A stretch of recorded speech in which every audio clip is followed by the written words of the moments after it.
In just a few years, Teams has risen to become the central hub for the way your business communicates and collaborates. It's a smart application with so many different ways to help your people be more productive. Here are 3 clever tricks you may not have heard before. Number 1. Mark a message as important. When you do this, it notifies the recipient every 2 minutes for the next 20 minutes until they read it. So use this power carefully.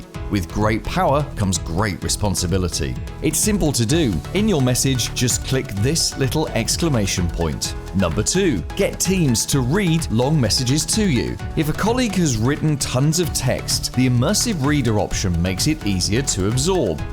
Hover over the message, click the 3-dot icon and choose Immersive Reader. Then click the play button at the bottom. And number 3. Access all the shortcuts. Just type a / and you'll see all the shortcuts, including ways to see recent files, your mentions, and set your status. Our team are experts at Teams. Want some help for your business to get even more out of it? Get in touch.